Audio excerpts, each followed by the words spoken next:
Hello and welcome to Camp Required Reading. This is the second camp episode, and I didn't think of that the first week. But this is the podcast where we revisit impactful books from childhood, but we're on vacation. We are going back to summer camp. I'm your host, Erin Bowles. I'm a writer, actor, and comedian. My camp name when I worked there was Merlin because I loved the BBC program, and it actually played a pivotal role in me realizing I could work in entertainment. Oh, that's awesome. That's awesome. We have a recurring guest today from our One Flew Over the Cuckoo's Nest episode.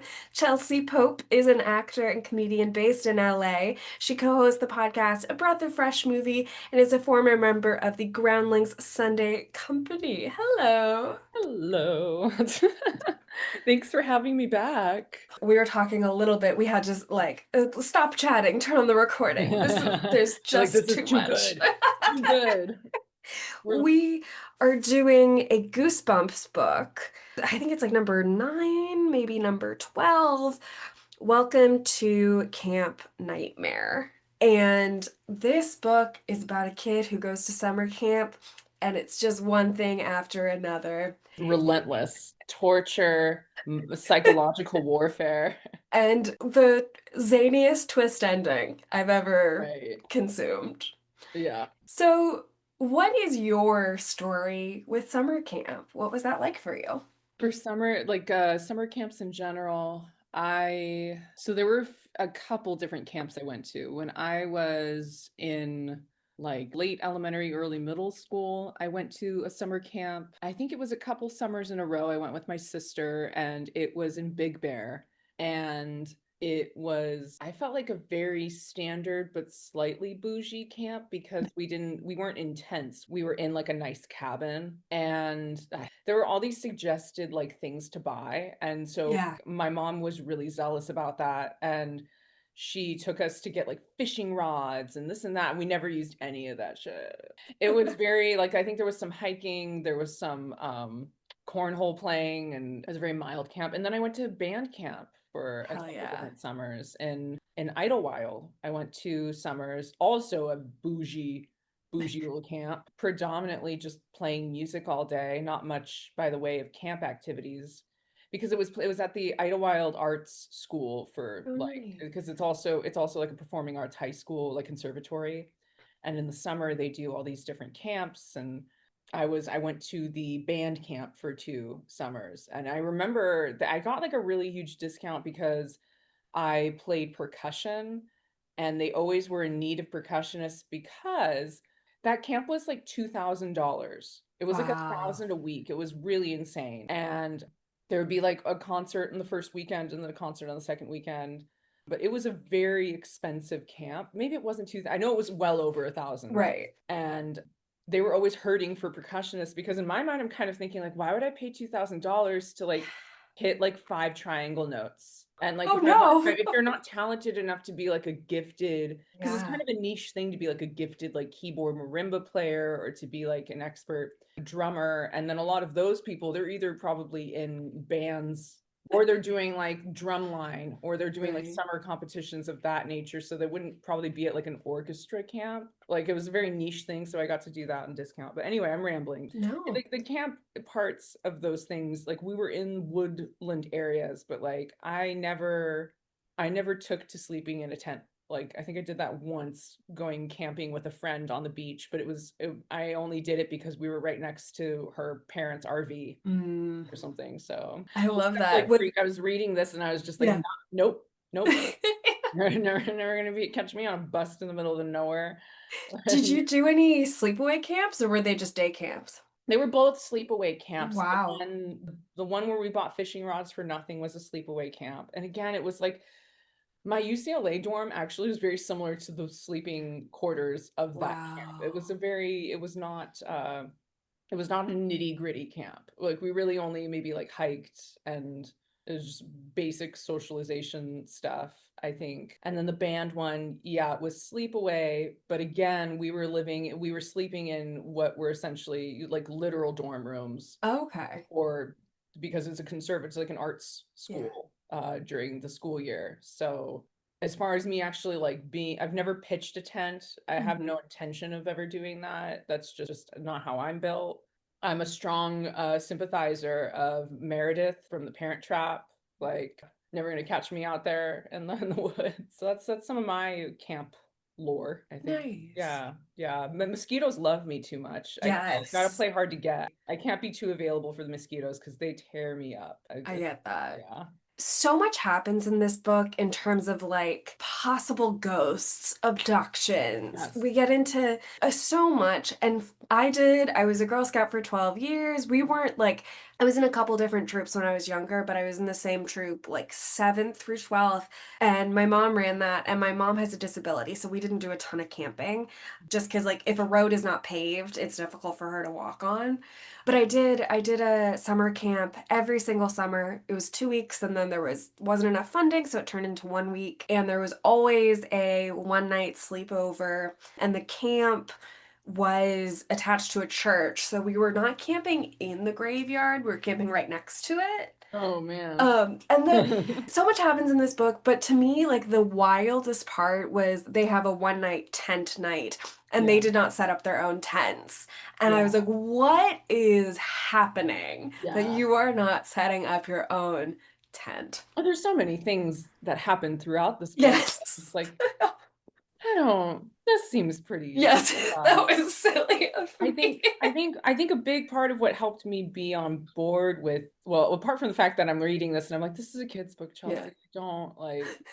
Don't be like that. Don't question this. don't ask too But at the much. same time, one of the very first like things in the chapter one, and like one of the very Mhm. first paragraphs is when he's like, oh, and my parents didn't say have fun, they said do well. Oh, What's up with that? And right away I was like, oh, that seems like this is going to be some sort of test. oh my gosh. I did not pick up on that at all, but So you're sorry for right. spoilers, I guess. But yeah, early in the, I want to say it's on the, let me go back really quick. Yeah. Real quick back in the, I did my reading. I believe you. And it was, let's see. Oh yeah, Oh, they I've never, oh yeah, it is. I thought about my mom and dad back at the bus station. They seemed so serious. I guess they were nervous too about me going out to camp for the first time. We'll write every day, dad said. Do your best, mom do said, your hugging me harder than best. usual. Why didn't she say have a good time? Why did she say do your best? Yes. And little Billy goes through lots of calamities. There is an incident with some monsters on the road, on the bus to camp. I did a sleepaway camp twice, 2 summers in a row, and we did have a bus to camp, and that was very cute. We did lots of songs. It's That's very fun. adorable. Not Billy's little experience. And his bunkmate gets bit by a snake and disappears. There is a forbidden bunk that a campmate goes to as a dare and goes missing. Yeah. There's a harrowing canoe sequence. Oh yeah. His bunkmates go missing, and they say, there's never been a Roger at this camp Yeah. ever. Yeah, there's a lot of Yeah. including the twist ending. I mean, I'm sure maybe in a more like adult interview that's not like the back of a kid's Yeah. book that children are actively reading the interview of, R.L. Stine would maybe own up to like a lot of this is very clear homage to Twilight Zone. Mhm. Like Yes. very much including the twist ending. That's a very common thing in their first season of the Twilight Hmm. Zone, where it was like the monsters were Earthlings the whole time. Oh, the real the weird planet, the foreign planet was Earth, and like, Yes. and then also there's like one of my favorite episodes, and it's like freaks me out still when I watch it. Is these war vets, or they're these fighter pilots who they end up at a hospital, and each time one of them picks up a newspaper, they're looking at it and it's accounting for all but one of them. And they're like, Right. wait, so and so's not in this paper. So and so's not accounted for. And then all of a sudden it resets and that person just was never there. I And then remember that it one. keeps doing that until they all, it's like a precursor to Final Destination, where it's this like death needed to correct it because those guys were never supposed to survive or something. Right. So when that came up in the book, when it was like there was never a Roger here, I was like, ooh. Ooh, oh, I didn't That's make like that one of the freakiest connection. Twilight Zone episodes. Yeah. Oh, I should spend more time with the Twilight Zone. I love on New Year's doing one day of Twilight Zone marathon, Mhm. and then sometimes the other day, it'll switch which one is which, doing a marathon of the Thin Man movies Oh, with I haven't seen any of those. I've only seen the first like two or three because at that point you're like, I want to go to sleep or the marathon is getting long. But those are so like perfect screwball comedy and so up my alley. But the Twilight Zone is it's like one of the best things that like humanity's ever done as a piece of media. It's It's so incredible. It's good. so hard not to compare everything else to it because it's so found and also Yeah. because there were so many episodes that even the Twilight Zone started ripping itself off. Yeah. You know, the snake started eating its own tail. And so again, the twist at the end of this, I mean, I enjoyed it, but I also was like, oh, like Earth were the monsters the whole time. This kind of Yes. ending. Like, and that was very much a thing that was like a recurring type of Hmm. twist on Twilight Zone is Yeah. like, oh, we're watching these astronauts and they're fighting some evil entity. Oh, the astronauts are the aliens and the evil entity are Earthlings. And Right. like it's a very oh, we're on some we're or literally the ending of Planet of the Apes. It's like you blew it Right. up. It was Earth the whole time. Like Yeah, the twist at this book is that this camp is really a training ground for Billy to go with his scientist parents to this dangerous planet called Earth. which is it's very funny. Like Yeah. again, this was a delightful book. I don't want to sound like I'm being like this was like in what world? Well, clearly, Right. well, literally, clearly not our world for one. But I read that passage, and you know, the next thing he says after the "do your best," he's like, "As you can tell, I'm a bit of a worrier," Yeah. and I'm like. I don't think this kid is spiritually, psychologically fit for like what are you guys having him do on Earth? Also, it's really funny because the like and I appreciate this about the way R.L. Stine was writing, especially in the opening where it's like kind of these slow reveals of again, it reminds me of the opening of Lord of the Flies where you're kind of like slowly picking up on like Yeah. character features. You're not getting names until like midway through conversations, things like that. You're kind of piecing it together like you're the first person perspective. Yeah. And then just very funny at the end with the twist where it's like, well, as you know, your parents are scientists. It's just like it was never mentioned. As you know, your parents are scientists. And so, yeah, we just thought we'd put you through this very elaborate government test to make sure that you were fit to explore Earth. Which, like you said, it's revealed that everyone at the camp are all government employees, even the other campers. And like you said, that was a moment of I was like, these are excellent child actors. And then I was like, Yeah. they're aliens, Aaron. We don't need to be examining this Well, too yeah, then I'm hard. thinking like the way he describes eyes, every character's Yeah. eyes are like small and beady, which is like Or like too blue. or Yeah. too blue, or there is like a slightly unnatural quality, which again, when I'm reading it at first, I was kind of like, oh, like, I mean, this is just kind of like basic descriptors. So the girl's hair is glowing in the light. Mhm. Like, oh, okay, like that's one way to put it. Like, This is the fourth Goosebumps book I read as an adult. I think I read one when I was younger that was like Choose Your Own Adventure. This is easily the most terrifying one I've read, especially because yeah. like I got frustrated with the other ones because he's a great writer of cliffhangers, but it would be, and then something grabbed my shoulder and yanked me away. And then the next chapter starts and it was like, it was my Aunt Hilda. And Yeah, it's always such a huge disappointment, that's but this true. one was thrilling. So, were you a thrill seeker as a kid? Did you read a lot of horror? No. I read so many American Girl books, and I can't believe we didn't talk about these. Yeah. But there were the ones I'm sure you know what I'm talking about. You probably did an episode on this, and but I forget. There's a whole series of books where there are these girl neighborhood friends, and there's this eccentric old lady neighbor who has like an attic full of like exotic like goods from different countries or this or that. There's different girls that come over and they help the lady with like some chore, they do this or that, and then they get to explore her attic. And like the one I most distinctly remember is like some blonde girl, and I remember she's blonde because she gets sent to like a Middle East, like it's sort of like Aladdin, Oh. like some Aladdin type a fictional like Agrabah kind of place because she puts on like a sari and this and that. And like I don't know, there was like a whole series of those books. I was not big on horror or tension. I like horror a lot now, but Yeah. growing up, I remember actually, okay, I remember the thing right before we started recording. Yeah. I like things would really stick with me. Like if I had read this as a kid, I don't know if I would have fit. I would have probably skipped to the ending because I would Yeah. have been like, there's no way. The adults are not allowed to do that.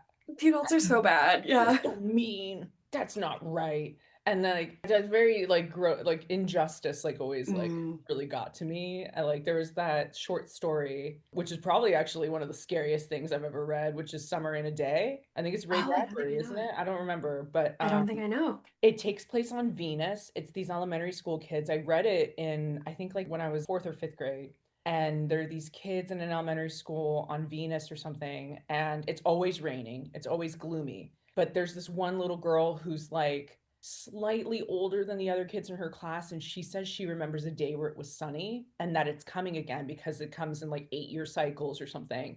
And none of the kids believe her. And they're making fun of her because she's weird and eccentric. And the sun only comes out for like a very short period. It comes out for like 15 minutes once every Right. 8 years or something. For whatever reason, she gets bullied so hard that she gets like thrown into like a janitor closet or something.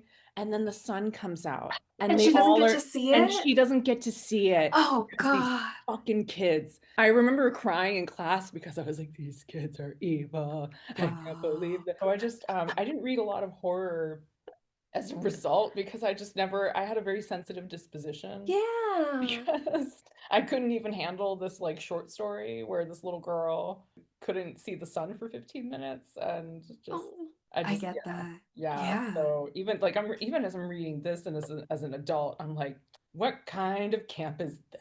What kind of camp counselor lets this snake bite go? No nurse. Yes, there's No no nurse. nurse. It's like, Yes. And I think his name is Luke or Liam or something, the oh, designated counselor. Lenny. Lenny, Oh, what a jerk. he does not care. He does not care. Jerk. Which also now that with the context of the twist ending, it's Yes. kind of funny because it's like you could sort of interpret it as either he was really good at his job Yes. or he was like, this isn't even a real camp anyway. I don't care. Yeah. This isn't even real. Yeah. Oh, Like, that might be true. because the counselors are all Mhm. like 16, 17, and the campers are like what, 12. Yeah. So it's just funny to think of the camp counselors. They're maybe not part of the government experiment. They're literally just like minimum wage. They're like real teenagers that just needed a summer job. Yeah. And they're like, oh, none of this is real anyway. So you can do Oh whatever you want. man. And even then, I mean, they're working for the government, but hopefully the government is well paid on this other planet. Hopefully Yeah, they maybe take they're care of more. I their mean, own. considering how much caution, the fact that they're doing Yes. government experiments to make sure the child of two scientists, what kind of scientists are these parents? Yeah. This is Although a very it, funny twist. Like, yes, again, as you know, your parents are genius scientists, as and we've previously discussed, no. as previously discussed, your parents are geniuses. And you know that they're going to go to Earth, right? Well, they want to make sure that you're like fit to go too, because obviously you're going to have to be on the front line. Yes. Like, And it is wrapped up so quickly. The tone shifts so much and it is like so jovial and like yeah, happy. But it also reminded me a book we did earlier this year is Midnight for Charlie Bone, which is a delightful Harry Potter alternative. And I really recommend it. It was so cute and so fun. And Charlie is Harry Potter and he has this neighbor who is normal, who's this wonderful, beautiful little boy named Benjamin, and his parents are both private investigators, and they're always leaving him home alone to like go to Scotland to look for a missing window washer. Something changes at the end of that book, but it's really nice to be like, oh, they want to bring their kid along. That's really nice. yeah. He won't be traumatized by being alone.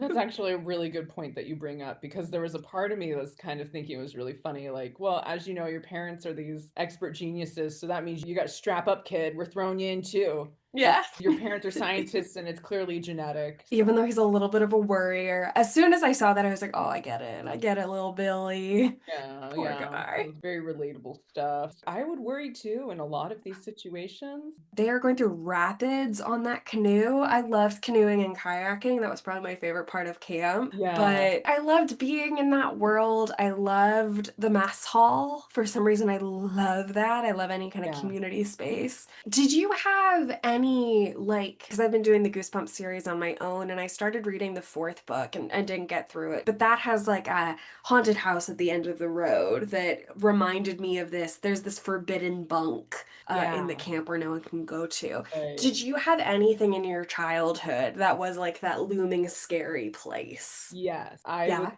say, well, everything was scary. I was a Mm. very scared kid all the time, but especially because I bounced around in different home situations in the same neighborhood growing up. Oh, okay. But Yeah. one of the houses I lived in, we were right next to this sort of tree, not field. It was like maybe like one, like the size of one street block or whatever. Our house was Okay. right next to, there was this fence. And then there was like this really nice like family that lived there in like a trailer or something. And then there were just a ton of trees. There were like grapefruit trees and this and that. But at night, very scary. Mm, Because there's no lights there. yeah. It was not, it wasn't like a tradition.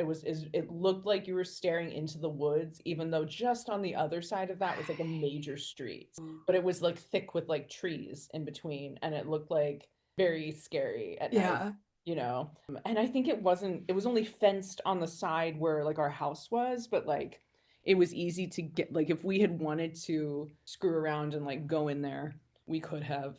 But also, by the time I was in high school, though, I used to go on a lot of night walks. I'm actually really lucky that nothing ever happened to me. Ah. There were occasionally times where I'd get a little spooked out, like someone would look like they were maybe gonna follow me or something, and that was a little creepy. But the woods type area that was by the house I lived in when I was in elementary school, that was pretty creepy. Yeah. Especially at night, you just like couldn't see past the first couple trees because it was so dark. Oh, I really miss the woods. I find Yeah, myself thinking that all the time, yeah. oddly. The only sort of spooky place where, when I was growing up, was like we would have tunnels like under a single street that were like Mhm. all corrugated metal inside and were like 8 feet tall or something. And I don't think they had any lights in there or like one single sort of hanging bulb, so I was Yeah, never allowed to go in those by myself, which makes sense in the end. Like there was one by one of the elementary schools and there something bad happened. yeah, I don't think it was like someone did something to another person, but there might have been like a car accident or something right. bad happened that really freaked my mom out there. But that was kind of it, you know? Yeah, no, I see what you're saying. I see what you're saying. Yeah. Which in the end, I mean, probably good. Minimal scares. And yeah, it's probably, yeah, you don't want to be there. I mean, there are other ways to get Yes. traumatized, right? I guess there's more than one Certainly. way to get the trauma. Cut down on the other ones. Oh, Yeah, I think, it's like you'll take it easy in certain categories because you got enough going on in this escape certainly. that you're in, Yes. you The know. life of the So suburbs is plenty on there its you go. own. Exactly, exactly. But I liked being in just sort of the events of it. I think they play. There was something very like dreamlike, Yeah. or almost I kept finding myself describing it as a fever dream, and then I was like, I have been sick the past week and napping a lot and having a Yeah. fever, so maybe that was part of it. Oh, did Um, yeah, you got sick? I think yeah, I just had like a cough. I still have a little bit of it. I'm so miserable when I'm sick. And like I was getting sick a lot last year. I was getting sick like every other month. Yeah. I think also it was just my body rejecting the guy I was dating at the time. Hmm. But it's still really annoying to get sick. Yeah. Story short. So Yeah. this was my first time like really getting sick since the like pandemic started. I That's never got got a good COVID. I immune was really, system. yeah. Like, my body has a nice, it's not nice to be sick, but my body has a nice way of every once in a while being like, stop it, slow down, sit down for a week. Here you go. The body keeps the score, It so on and does. so forth. It So reminds you. your body is often telling you what you consciously are not in tune with. Yeah, Your body's trying to be like, hey, pay attention to me. exactly. I do not feel good. Listen to your body. You gotta listen. Yeah. There's a moment where little Billy wakes up and the counselor's like, we have to go play the tennis tournament. And he's like, I don't even play tennis. And that felt so like so something in a dream. I'm just like, I don't even know how to drive. I can't do this. That's how I feel. That's how I would have behaved as well. Yeah. I will also say too, for it being a government experiment, I think the snake bite thing with Mike is pretty, that's hard to stage. Yes. So the Although I fact guess that, they did just put it in his bed. yeah, and they were But just this poor kid, like I mean that's what I mean is it's like yeah, true. that's pretty, this poor kid. Take one for the team. I hope he got Yeah. paid extra because because Yeah, because yeah. they don't have a nurse, so he swells. Yeah. Yeah, this poor kid, and it's going, and it's like for days, and it's Yes. like he's saying it's like hurting, and like it's shooting up and down his body. I'm like, that was freaking me out probably Yeah. more than anything else. Was this like, where's this going? This the whole Yeah. fight. It's Uh, like the real familiar danger more so than yeah, like and the the fact mysterious that monsters. yeah, Yeah. and the fact that Lenny wasn't even concerned on a, like a liability Yeah. perspective, I was like, well, this is just an absurd place. Yes. This Yeah. place just has no rules. The whole no nurse thing. I'm like, Mhm. I was wondering, I was like, is the twist going to be, I'm sure it won't be that it's just, I didn't know there was a twist, but based Right. on just what was coming up, Yeah. it's like, okay, so that maybe it's all just a dream because this is like, I can't imagine any reality where this would be okay. But like government experiment, I'm like, okay. Yeah. True. He went that direction with it. Okay. Okay. Yeah. Parents must be like really important that they would Yes. basically fund an entire camp for this. Yeah. And I really can't tell how many of these things were honestly like government tests, or I think the bus driver was just a dick. I Yes. think he was just a mean old man who wanted to wear that mask and was like, gets him every time. Yes. That's how I get my kicks. Taking out little Exactly. kids. Also, anybody running a camp Yeah. with children and they want you to call them uncle, No. Uncle Al. I was like, oh no. No, especially And he's because got a gun. yeah, this summer camp that was, well, first off, let's do the guns because in the final sequence after this huge like crazy canoe ride where he saves Oh, Lenny's life, and then um, she's so grateful. That yes, bum. they get everyone up at like 3 in the morning and Uncle Al starts passing out rifles I started laughing when that happened. because they're like there I was like, are this is crazy. this is too far, man, because there's The a girls' camp on the other side of the river, and two yeah. girls that we, the characters, have known have gone missing in camp. So And we like have to trank them, they have to hunt tranquilize or them like dart they're them. literally I was like they're hunting because like I was when the book started and it was Mhm. like, oh, by the way, there's like 18 boys and 4 girls, and I was like, well, that seems a little Yeah. disproportionate and strange. I don't know how I feel about that. And then to read later in the book that like, oh yeah, 2 of the girls ran away, we gotta hunt them down. That especially like, did you have to do, we called it outdoor ed, where in sixth grade we had to do like a weekend in school. All of the kids had to go to a Yeah. camp and do like a weekend in the woods. Did you Oh have to do my anything God, like they made that that? a requirement? Yeah. That's my mom would have been like, no, no, we're going to grandma's. That's our mall day. You're not Yeah. taking my Oh, kids hell away. yeah. Learned how to use a compass and a like a crummy GPS, but we had a game called Predator Prey, which Oh I this tells you so much about who I was a kid as a kid. There's a couple kids assigned to be predators and a couple kids assigned to be prey. And it's God. supposed to teach you about the food chain, but I was like, this is barbaric. I'm I don't know, I not think you can doing just read this. about it. Like, Exactly. I don't think you have to reenact what predators and prey do. Exactly. And That learn feels about like food chain. something at Camp Nightmoon that would happen. So I was like, I'm not doing this. They had like this path and this path are the borders and don't go outside them. I said, I'm gonna do laps around the Yeah. camp. And I got lost. And I was eventually found and it was fine. And I was like gone for an hour. And I had this I would wonderful, freak out. like, media teacher who, as soon as I got out, I was crying and freaked out. And she Oh. somehow just had candy in her pockets immediately. And so she takes me under her Oh. wing and just like starts handing me Jolly Ranchers. I love her. Oh, at some point, she's had to deal with enough freaked Yes. out children doing this stupid game. Or she's So just like, I better put some candy in. I got to load up because we have to play Predator Prey today. exactly.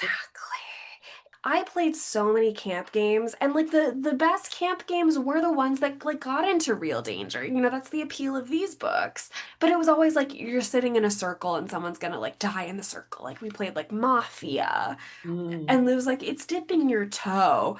But sure. like Oh God, there's just so many like camp horror things. I think I watched Friday the 13th when I was 13, oh. and that stuck with me. Yeah, again, other than that, yeah, there was the kids camp, and honestly, mostly I'm like in remembering and Mhm. talking now, I'm like, I really mostly just made like lanyards. I Oh, mostly the made arts and like those crafts were so those good. lizard things. Like So I made good. so many of those. mean, so Yes. many like keychains. Yes. And then yeah, the band one was literally just like a super bougie. It had a gift shop with like, What? yeah, the Idlewild Arts camp. I mean, people treat there's like a Wow. museum on campus. It's bougie. It's basically like pre-Juilliard for like rich kids Wow. that want to be actors that like That is or that so want to be different. Yeah. musicians, actors, whatever, and your parents are capable of paying private college tuition for your high school career to make you more competitive for places like Wow. Juilliard and No, I think my camp cost $100 at most. yeah, that I Yeah. didn't have, I guess, yeah, I never had that kind of camping experience. I think that just was not, it never appealed, like, even as a kid, like, yeah, again, watching The Parent Trap when the Mm, remake came out, and I remember being like, I'm with Meredith, like, yeah. I wouldn't do this, but I'm not about this outdoor life. Yeah, and the movie starts with the camp where I'm like, even if it's a nice camp with cabins, what if the other girls are mean? Yes, yes. That And was honestly even, always kind of my main fear is not even yeah, so much the external danger, but like the dynamics of other, like yes, again, the summer and a day thing traumatized, Lord of the Flies, this and that. Our that's biggest true. danger is each other. Like, Which is completely valid. The second year I was at camp, we had cabins sort of like this, but it wasn't super nice. It was like a roof and a floor and like some like beams, and we had a tarp that it was like a giant curtain and you would strap it around the whole, which by the way had to, we'll get to that. There's one moment in this where they see some kind of monster, which is never addressed when they're on the bus yeah, and they're just abandoned at this bus terminal, but one is frothing at the mouth, and that is a real danger of rabies because when I was at that camp and we had those cabins, yeah, there were like 4 or 5 cabins in our unit, and the cabin next to ours got bats. yeah. So all like 20 of us had to get rabies shots.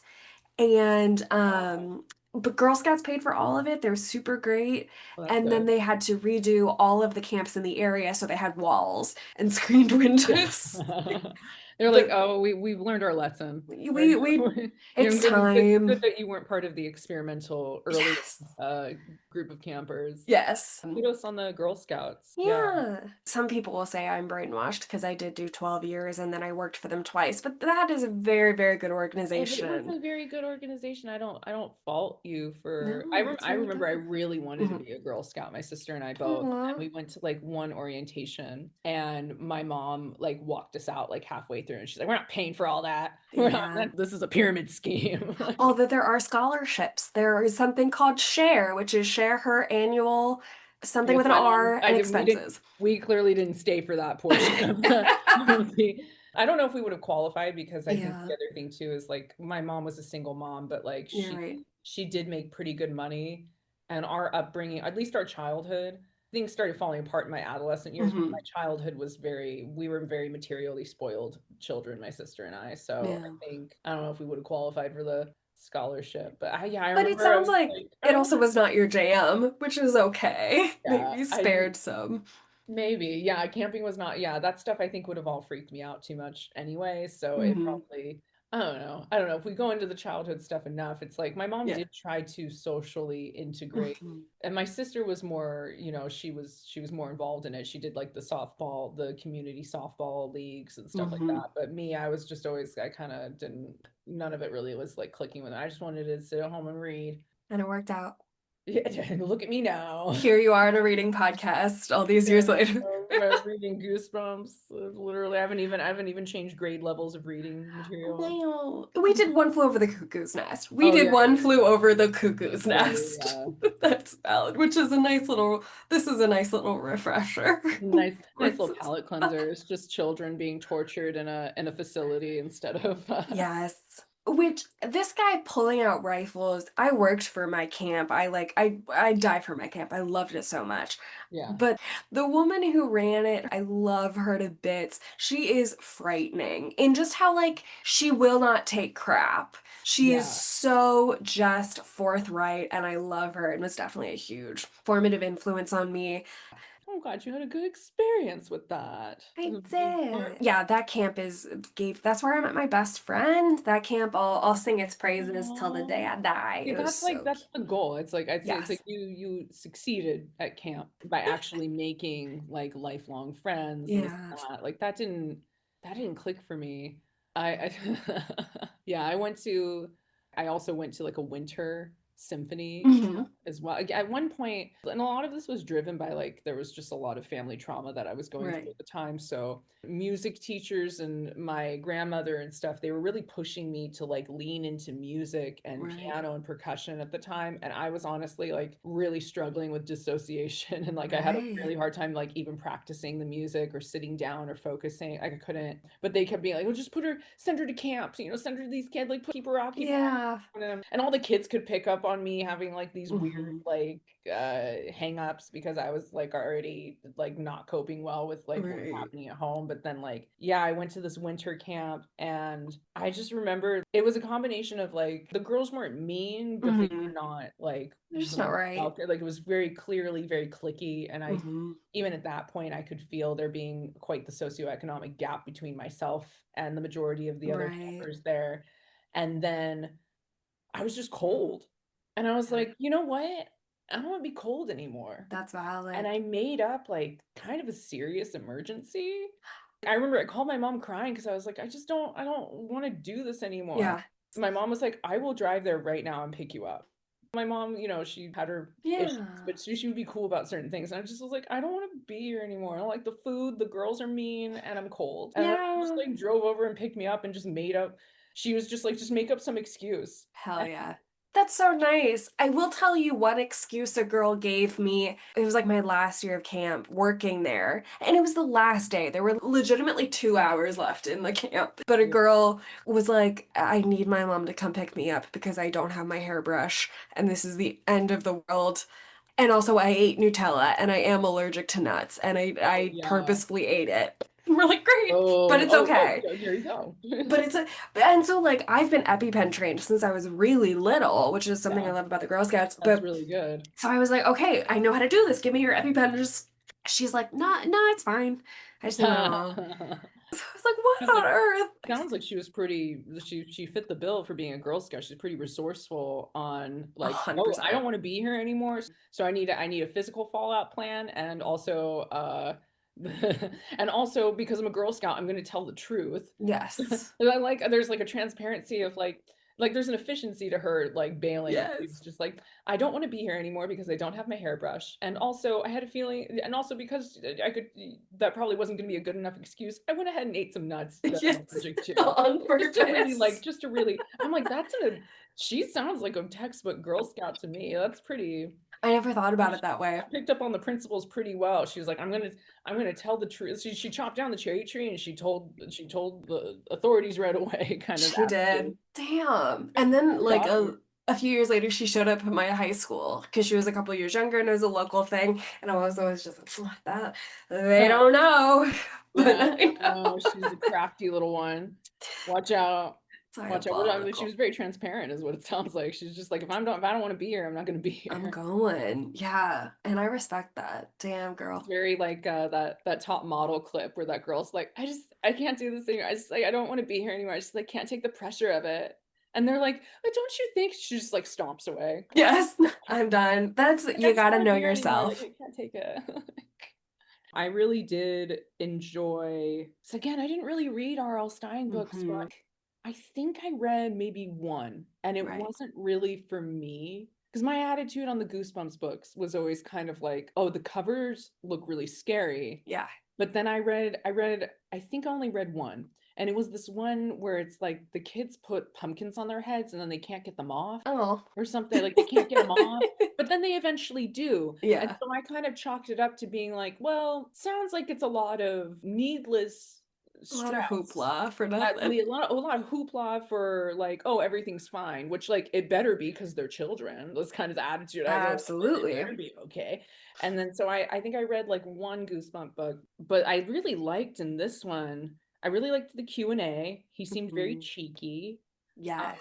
All the ones that I've read have the Q&A and a little behind the screams section, which is so Yeah, I cute. think I think that's very endearing that that is part of it. I think that helps Hmm. to humanize him and make the material a bit more like even more kind of kid friendly and Yeah. accessible. I really like this top 10 reasons to be happy your camp is haunted. Yes. That was cute. The tents all float a few inches off the ground, giving campers a much more comfortable sleep. I think this is like kind of up my alley. This Yeah. silly stuff is like, yeah, all the ghosts packed into your cabin make it nice and cool even during the hottest summer nights. Oh, and then it has this bit about venomous snake stat. Yes. I actually really liked that because I think the snake bite thing really was very Yeah. freaky because it was like, oh, and it keeps getting worse. Yeah. And And then it's to kind find of out like real. Yeah. and it's real, and then I'm like, this one kid just like had to get like bit by a snake for the that sucks. Experiment. Then create a creepy camp schedule. I thought that's Yes. cute. I love a fun schedule. Yes. Yeah, there's just fun little yeah, 7:45 a.m. screaming banshees wake up all campers. Yeah, oh, it's like tips, chow time. Make sure to think of gruesome things to eat for breakfast, lunch, and dinner. Feel free to throw in a snack or two as well. Think of what a monster would eat. Vampires and blood, or zombies and brains, or think of the most disgusting thing you'd never want to eat, like a slug. But make it part of a normal meal, like a slug sandwich or spaghetti with like I'm like, this is just good. This is good Just like writing nice. advice, like good Yeah. kind of comedy slash comedy horror writing advice that he's like teaching you how to be a little gross, little grossy, Yeah. little A gross. little R.L. Stein mini. A little, Yeah. I thought about that. So I like those little Easter eggs at the end Me of the too. book. I thought that was really sweet. I do too. And I like that especially with this one, because the end is so like abrupt. I Yeah, like that they get it gets a little play out and that it's really nice and fun. I like that a lot. exactly. Because it is such a switch up because like Yes. this camp is messed Scary. up. I was like, as I'm like, there's no way. There's the kid, and then the kids that are going missing with Yeah. the screaming, and then Their mail the isn't delivered and the and phone is yeah, the fake. phone is fake, and all this, and then the guns come out, and I was like, this is. I was looking at how many pages were left, and I was like, Yes. where is this going? Like, It what? really, I did think it was going to be kind of Lord of Flies of like we're hunting each other. Yeah, I'm like, but it's like, what's the deal with this camp? You know, I didn't really. I didn't as it kept escalating, I was like what I thought was initially when I was reading it was that it was going to continue to be a bunch of fake out things where he says he's a bit of a worrier, and the first Right. thing that happens is the bus driver turns around and he's wearing this like really scary mask, and then the Hmm. kid thinks it's real at first. So I'm like, oh, this book is going to be full of these moments Right. where, oh no, he thinks someone's getting stabbed, but actually they're just doing something else, or like we think that we see a scary monster and it's actually just a woodland animal or something. And Yeah. so I kept thinking that was going to be it, but then I was like, no, this stuff's really messed up that they're doing. This is Yes. not okay. Like, This is a scary one. Yeah, I was very pleasantly surprised because yeah, I was kind of cooling on Goosebumps. So I'm very glad to know that this is in store. yeah, he's a cheeky little dude. Yes. I can't get over, as you know, your parents are scientists. Oh yes, 137 pages in, naturally, yes, I Yeah. knew this the whole time. Yeah. Would Just you good consider time. it required reading? Would I consider this required reading? I would say it's certainly colorful. The thing is, Yes. I don't have as much of a depth. This is I don't even really remember the other Yeah. Goosebump book that I read. So I would say I've kind of not really ever read Yeah. a Goosebump book, at least to remember. I would say some form of Goosebump in me Yeah. would, because it is so pivotal and there are so many, you've got the Fear Street movies, you've got the Goosebump movies and the TV show, and there's like it's a very extensive franchise Yeah. that I think would is useful to be aware of, and especially if you're somebody who's privy to like whether it's Twilight Zone, sci-fi, horror, what have you. This seems pretty. Some form of Goosebump intake seems foundational, I would say. Yeah. I think not required reading to me, some good summer reading. Yeah, good summer Yeah. reading. Very There you good. go. That's the answer. That's Yeah. the. You could read this as a palate cleanser after you read Lord of the Flies, Yes. and this will pick you up. This will come off like a lot lighter in Yes. comparison to that. Exactly. So Hell yeah. There you go. Well, that was the final question. Is there any place that you would like to plug? Anywhere you'd like to be found? Of course, Oh, Breath of Fresh movie. sure. Yeah, you could follow my friend Victoria and I's podcast, A Breath of Fresh Movie. It's at Fresh Movie Pod on, I think, Instagram and TikTok. You're welcome to find me on social media because I gotta work on building that up more. And Yeah. that's at Chelsea the Pope on Instagram and at Chelsea_Pope on TikTok.